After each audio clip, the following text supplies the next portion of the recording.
अस्सलाम अलैकुम दोस्तों। अल्लाह पाक ने अपने बंदों की हिदायत के लिए दुनिया में हजारों नबी व रसूल भेजे। अलग अलग कौमों की तरफ अलग अलग जमानों में अलग अलग नबी तशरीफ लाए। उन नबियों को अल्लाह पाक ने एक खास कमाल अता फरमाया जिसे मोजेज़ा कहा जाता है।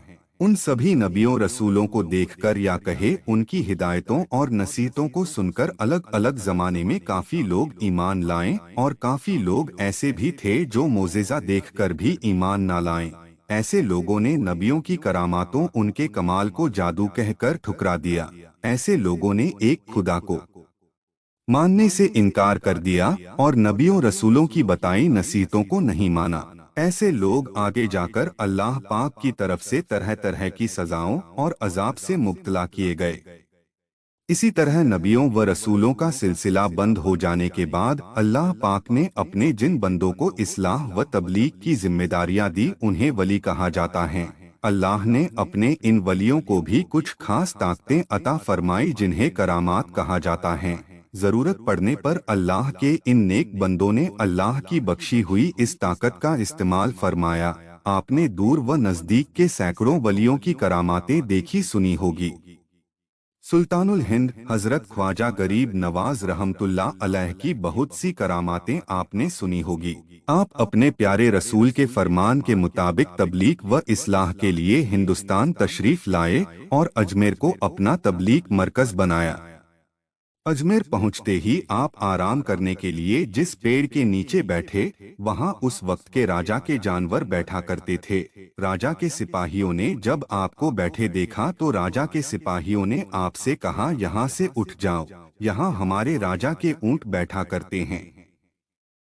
आप हजरत ख्वाजा गरीब नवाज रहमतुल्लाह अलैह ने फरमाया, ऊंट तो कहीं और भी बैठ सकते हैं। यह सुनकर राजा की सिपाहियों ने आपको तेज आवाज में उठने को कहा। आप उसी वक्त वहां से उठ गए और चल दिए। अगले दिन एक अजीब से वाकया हुआ।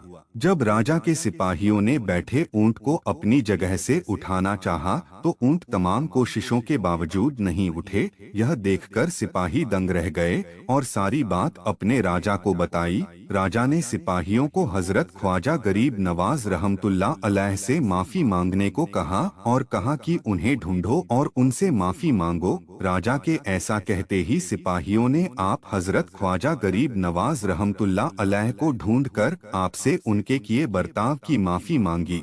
हजरत ख्वाजा गरीब नवाज रहमतुल्लाह अलैह ने उसी वक्त उन्हें माफ कर दिया और कहा कि तुम जाओ, तुम्हारे ऊंट अब खड़े हो जाएंगे। सिपाहियों ने जब वापस जाकर ऊंट को उठाना चाहा तो ऊंट उसी वक्त उठ गए। सुभान अल्लाह। यह है हमारे ख्वाजा गरीब नवाज का मर्तबा। हजरत ख्वाजा उस्मान हारूनी रहमतुल्लाह अलैह हजरत ख्वाजा गरीब नवाज के पीर मुर्शिद थे। यह वही बुजुर्ग हैं जिनकी खिदमत में हमारे ख्वाजा गरीब नवाज ने अपनी जवानी के 20 साल गुजारे। एक बार की बात है, एक दिन आप अपने पीर हजरत ख्वाजा उस्मान हारूनी रहमतुल्लाह अलैह के साथ सफर में थे।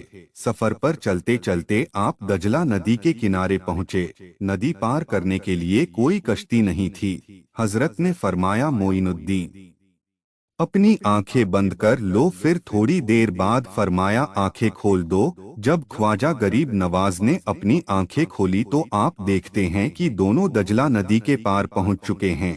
आपने हजरत ख्वाजा उस्मान हारूनी रहमतुल्लाह अलैह से पूछा, हम दोनों नदी के पार कैसे आ गए?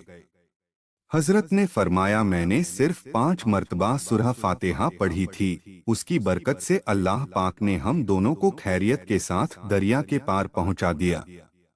यह मकाम और मर्तबा उन्हीं को नसीब होता है जो अपनी जिंदगी अल्लाह की मर्जी के मुताबिक ढाल लेते हैं और फिर उसी के हो जाते हैं। इसलिए अल्लाह पाक उनकी जबानों में ऐसी तासीर अता फरमा देता है कि वह जो कहते हैं वह हो जाता है। यह ताकत हर किसी को नहीं मिलती, यह सिर्फ अल्लाह के खास बंदों को दी जाती हैं। जिसने अपने आप को अल्लाह के हवाले कर दिया, समझो उसने अपनी जिंदगी में सब कुछ पा लिया। बहरहाल ऐसे कैसे कई वली और पीर पैगंबर की वाक़ियात हदीसों में मौजूद हैं जिनके कारनामे हैरान करने वाले हैं। हम कोशिश करेंगे आगे भी ऐसे वलियों के करामातों की जानकारी आगे भी देते रहेंगे।